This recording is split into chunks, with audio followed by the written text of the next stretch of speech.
Corpus Hermeticum, Libellus 1, the Poimandres of Hermes Trismegistus.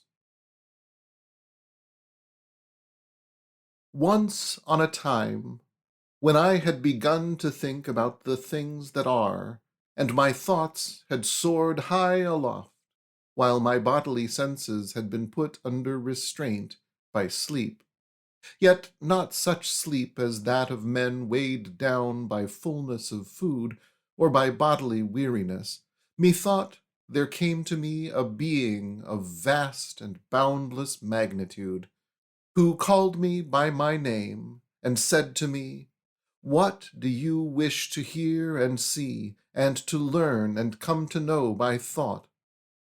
"Who are you?" I said. "I," said he, "am Poimandres, the mind of the sovereignty." "I would fain learn," said I, "the things that are, and understand their nature, and get knowledge of God. These," I said, "are the things of which I wish to hear."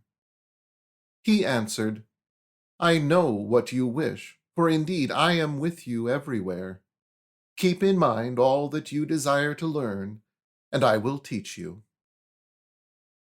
When he had thus spoken, forthwith all things changed in aspect before me, and were opened out in a moment. And I beheld a boundless view. All was changed into light, a mild and joyous light. And I marveled when I saw it. And in a little while there had come to be in one part a downward tending darkness, terrible and grim.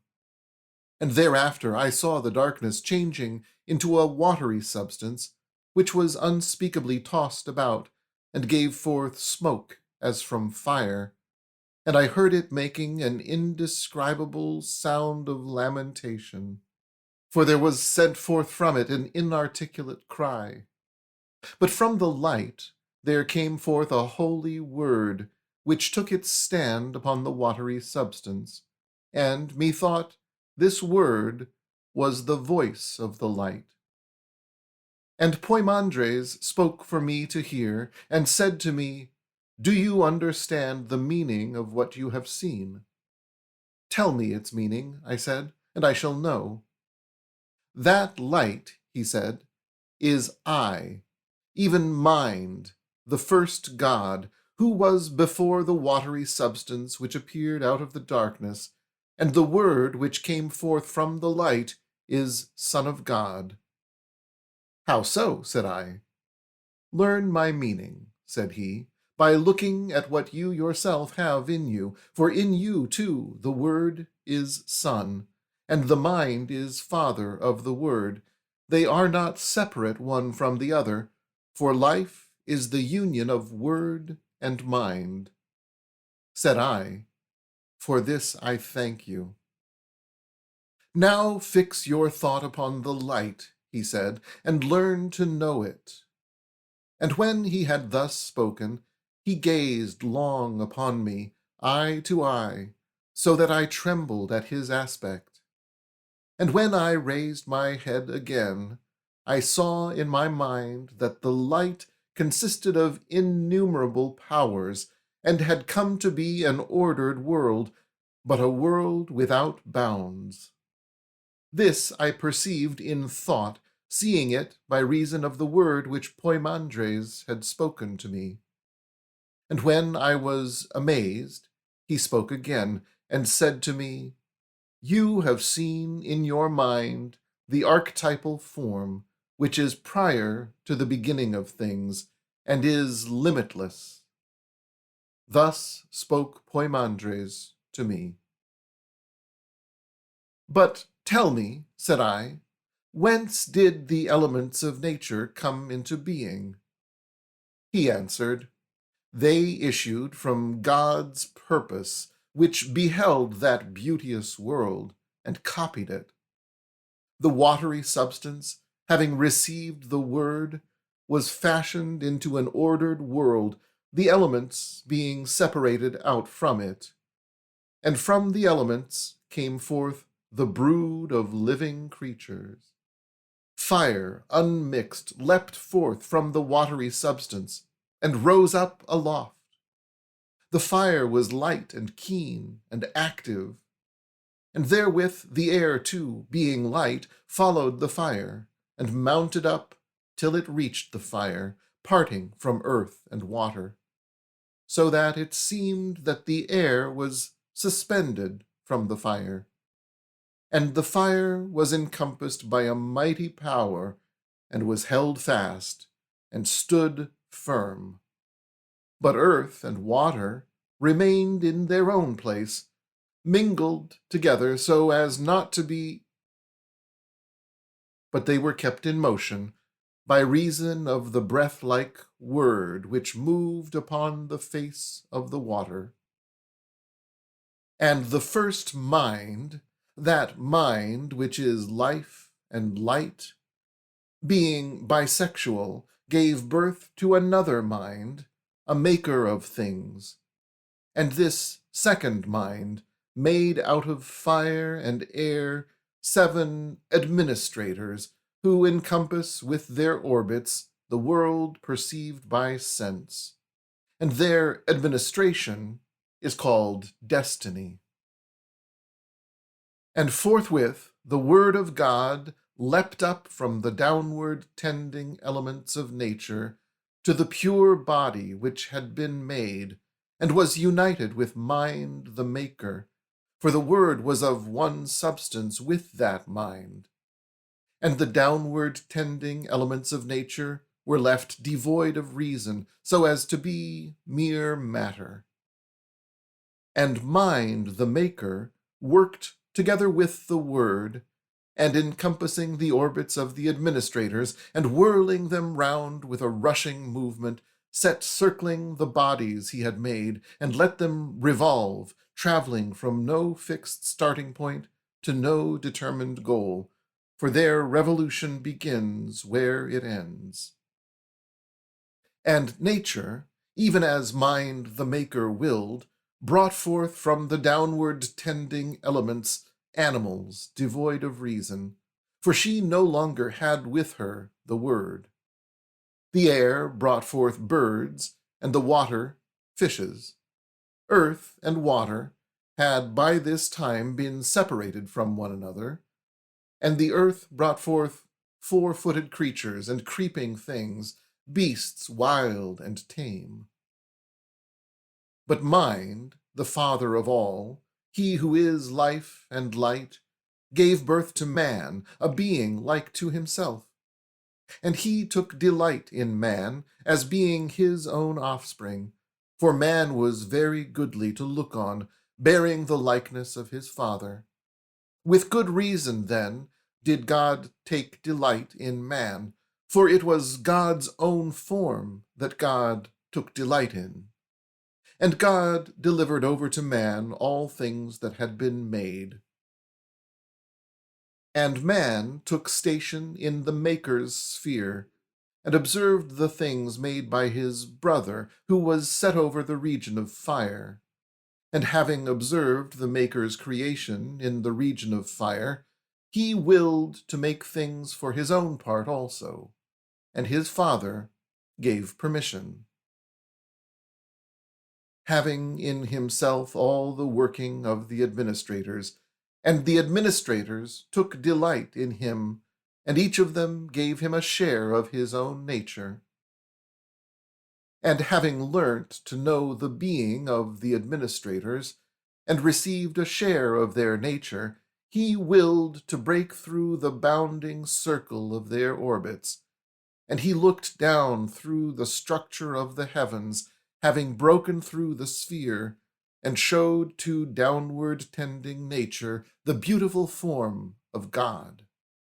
And nature, seeing the beauty of the form of God, smiled with insatiate love of man, showing the reflection of that most beautiful form in the water, and its shadow on the earth.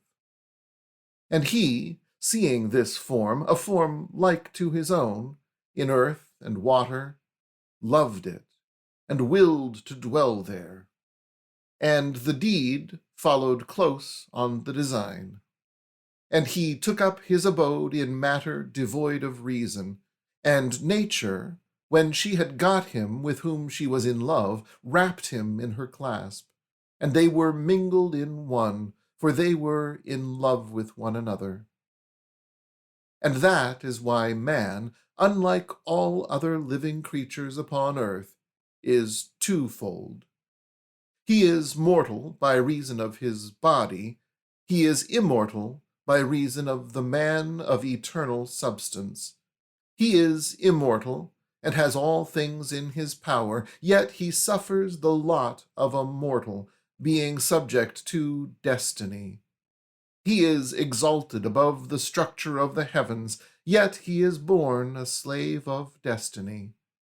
He is bisexual, as his father is bisexual, and sleepless, as his father is sleepless, yet he is mastered by carnal desire and by oblivion. Thereafter I said, "Tell me the rest, O mind, for I too am mastered by desire to hear your teaching." And Poimandres said, "This is the secret which has been kept hidden until this day. Nature, mingled in marriage with man, brought forth a marvel most marvelous. Inasmuch as man had got from the structure of the heavens the character of the 7 administrators, who were made, as I told you, of fire and air, nature tarried not, but forthwith gave birth to 7 men, according to the characters of the 7 administrators, and these 7 men were bisexual and thereupon I said, "Now indeed, Poimandres, my desire is strong, and I long to hear. Do not swerve aside."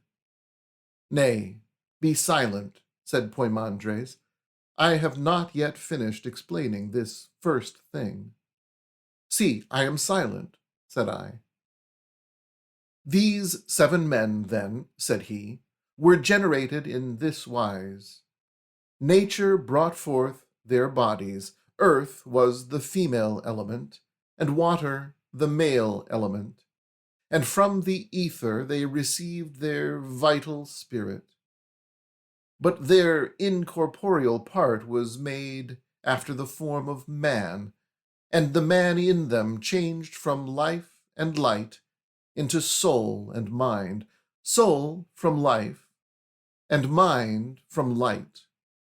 And all things remained so until the end of a period. And now I will tell you that which you have been longing to hear.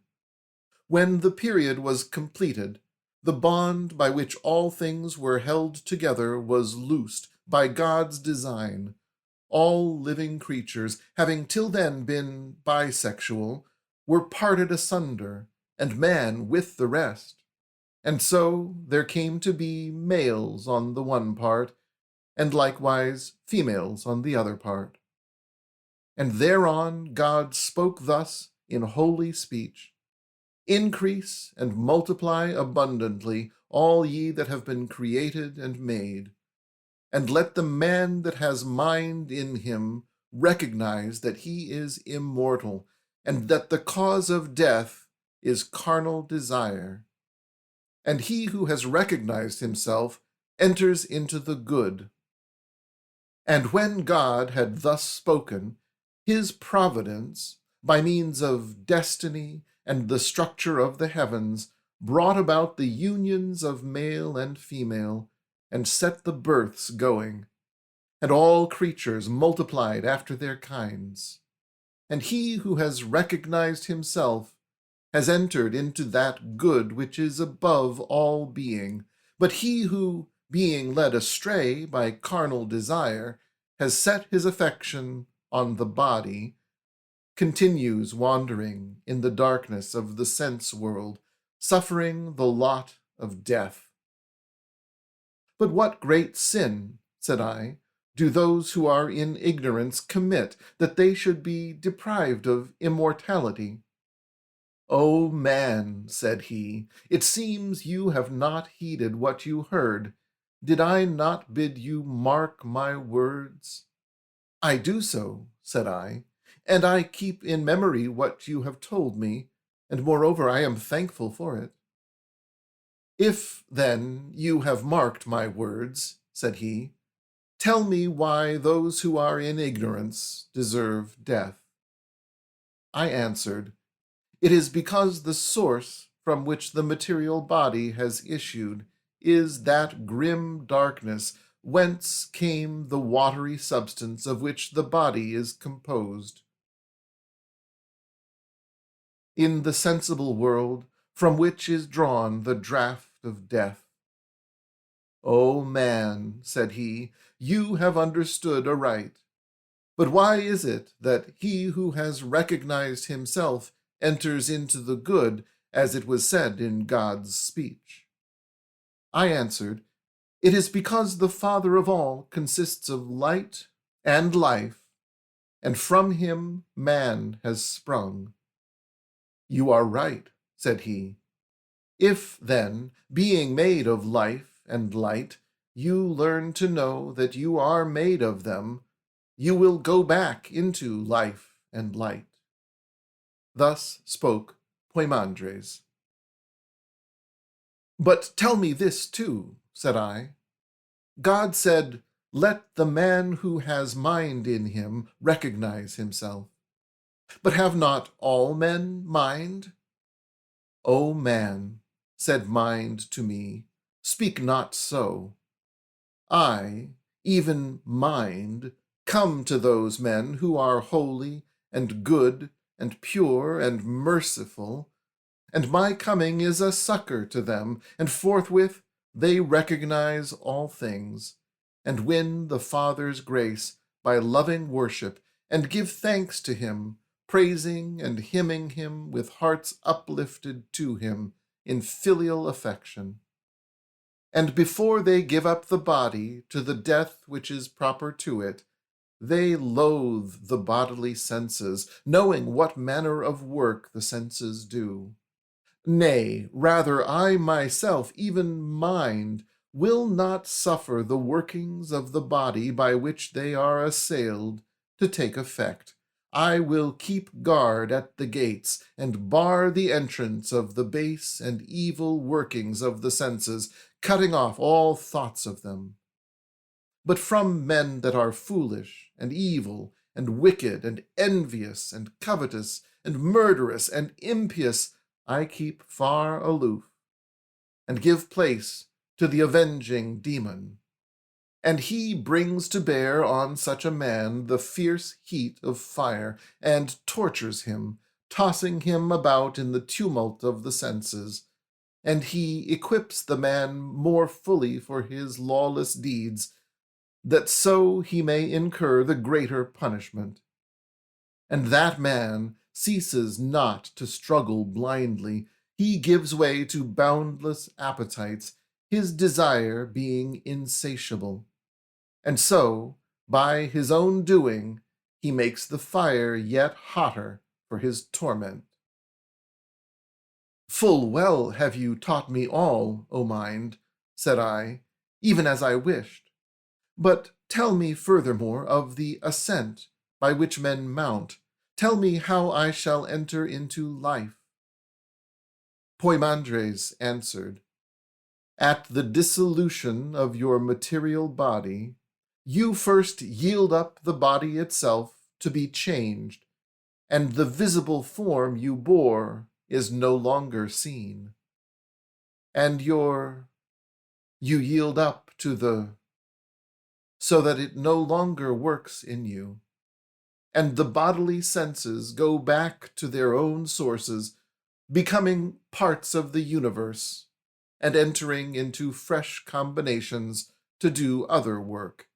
And thereupon the man mounts upward through the structure of the heavens, and to the first zone of heaven he gives up the force which works increase, and that which works decrease. To the second zone, the machinations of evil cunning. To the third zone, the lust whereby men are deceived. To the fourth zone, domineering arrogance. To the fifth zone, unholy daring and rash audacity. To the sixth zone, evil strivings after wealth. And to the seventh zone, the falsehood which lies in wait to work harm. And thereupon, having been stripped of all that was wrought upon him by the structure of the heavens, he ascends to the substance of the eighth sphere, being now possessed of his own proper power, and he sings, together with those who dwell there, hymning the Father. And they that are there rejoice with him at his coming.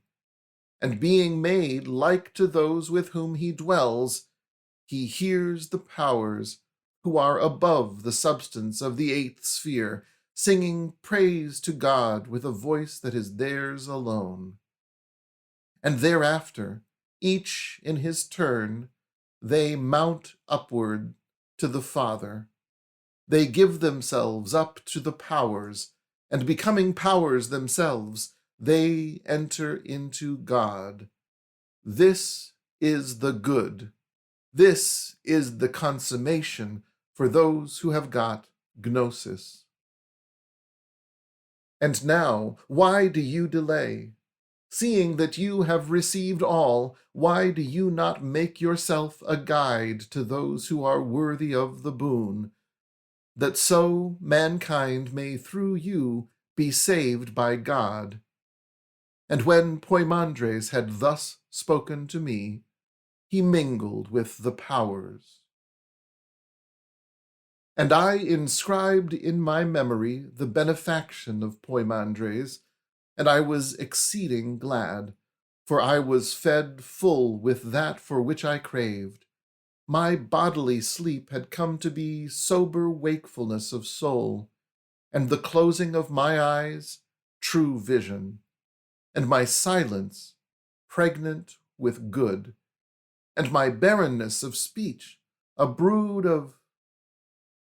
And this befell me, in that I received from Poimandres, that is, from the mind of the sovereignty, the teaching of, whereby, becoming God-inspired, I attained to the abode of truth. Therefore, with all my soul and with all my strength, did I give praise to God the Father, saying, Holy is God the Father of all, who is before the first beginning. Holy is God, whose purpose is accomplished by his several powers. Holy is God, who wills to be known, and is known by them that are his own. Holy art thou, who by thy word hast constructed all that is. Holy art thou, whose brightness nature has not darkened. Holy art thou, of whom all nature is an image. Holy art thou, who art stronger than all domination. Holy art thou, who art greater than all preeminence.